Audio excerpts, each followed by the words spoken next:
வணக்கம். நாம இன்னைக்கு எங்க வந்திருக்கோம் அப்படின்னு பாத்தீங்கன்னா, உத்தரகோசம் மங்கையில 2ஆம் கால யாக பூஜைக்கு அதாவது 2ஆம் தேதி வந்திருக்கோம்.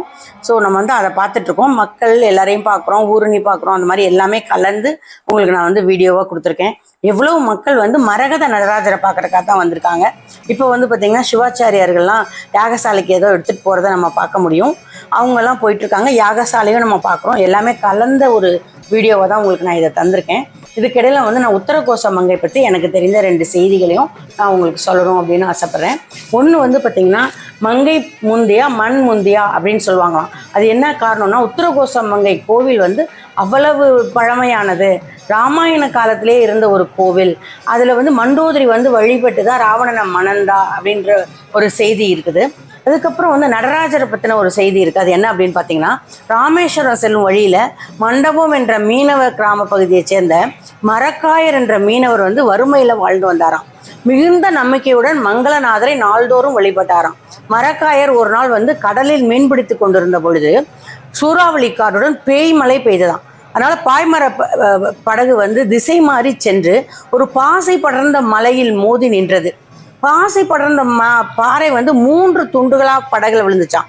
மழை நின்றது. மரைக்காயருக்கு மண்டபம் இருக்கும் திசை தெரியவில்லையாம். மங்களநாதரை வணங்கினார். பல நாட்கள் கஷ்டப்பட்டு படகை செலுத்தி மண்டபம் வந்து சேர்ந்தாராம். பாசை படர்ந்த பாறை கற்களை வீட்டு படிக்கற்களாக போட்டு வைத்திருந்தாராம். பலரும் அதை மிதித்து நடந்தார்கள். அப்போ வந்து பாசி விலகியதான். சூரிய வெளிச்சத்துல கல் பளபளவென்று மின்னத் தொடங்கியதான். பாண்டிய மன்னனுக்கு அதை பரிசாக கொடுத்தால் தன் வறுமை நீங்கும் என்று நினைத்த மரைக்காயர் மன்னனிடம் நடந்தவற்றை தெரிவித்தார். மன்னர் கற்களை கொண்டு வரச் செய்து உரியவர்களை கொண்டு பரிசோதனை செய்து அது ஒரு அபூர்வமான மரகத கல் என்று கண்டுபிடித்தார். மரக்காயருக்கு பொற்காசுகளை கொடுத்து வழி அனுப்பி வைத்தார். மன்னர் நடராஜர் சிலையை அமைக்க எண்ணினார். இலங்கை மன்னன் அரண்மனையில் சிற்பியாக இருக்கும் ரத்ன சபாபதி என்பவரை பற்றி கேள்விப்பட்டார். அவரை வரவழைத்து நடராஜர் சிலையை செய்ய சொன்னார். பாறையை பார்த்த சிற்பி மயங்கி விழுந்தார். தன்னால் மரகத நடராஜர் சிலையை செய்ய முடியாது என்று பின்வாங்கினார். மன்னர் மங்களநாதரை மனமுருக வேண்டினார்.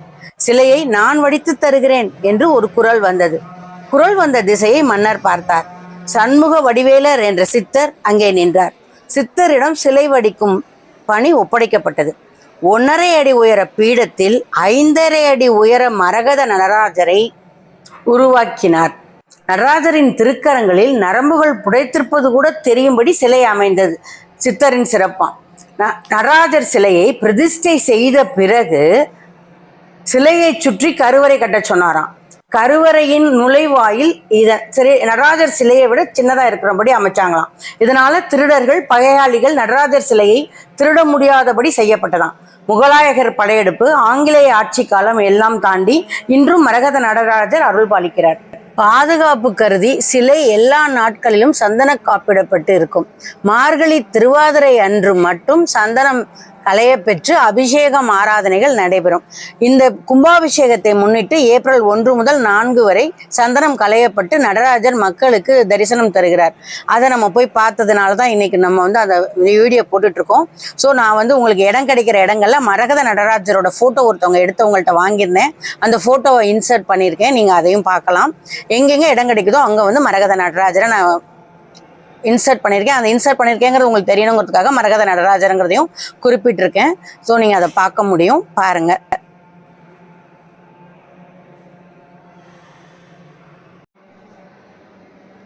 கும்பாபிஷேகத்தை முன்னிட்டு மங்களநாத சுவாமி சன்னதி, சிவகாமி அம்மன் சன்னதியெல்லாம் நடை சாத்தப்பட்டிருக்கிறது. 4ஆம் தேதி கும்பாபிஷேகத்தை தொடர்ந்து தான் வந்து நடை திறப்பாங்க. அதனால தான் நம்ம வந்து அந்த முன்னாடி இருக்கக்கூடிய ஸ்தூபியை தான் நம்ம வந்து பார்க்குறோம். இப்போ வந்து நம்ம வந்து யாகசாலையில் உள்ள பூஜைகள் எல்லாம் பார்க்குறோம்.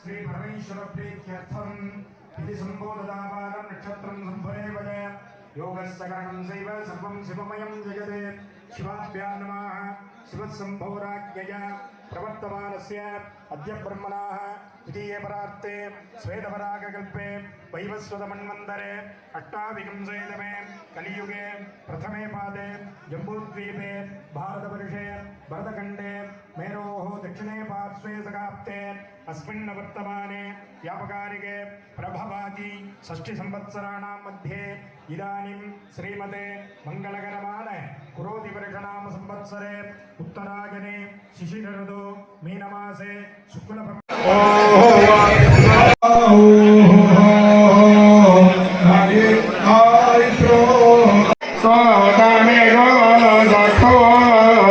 யாகசாலை பூஜைக்காக அமர்ந்திருக்கக்கூடிய மக்கள் வெள்ளத்தையும் நம்ம இப்போ வந்து பார்த்துட்டு இருக்கோம்.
சமங்கை கோவிலோட ஊரணியை தான் நம்ம இப்போ பார்த்துக்கிட்டு இருக்கோம்.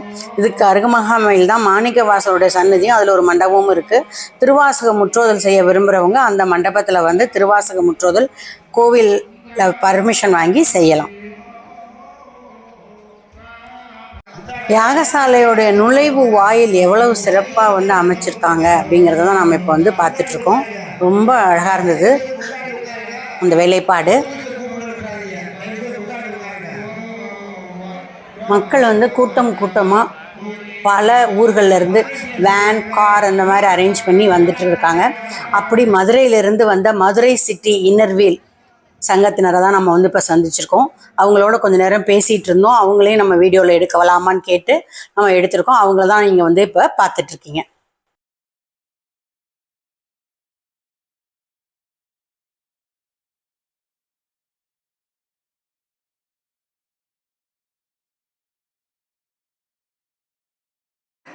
இந்த சன்னதி வந்து சகஸ்ரலிங்க சன்னதி. இங்கே இருக்கக்கூடிய அந்த மரம் பார்த்தீங்கன்னா முண்டாக சகஸ்ரலிங்க மாதிரியே அதில் ஏகப்பட்ட முண்டுகள் இருக்குது. இது வந்து அந்த கோவிலை சேர்ந்த ஒரு மரம்.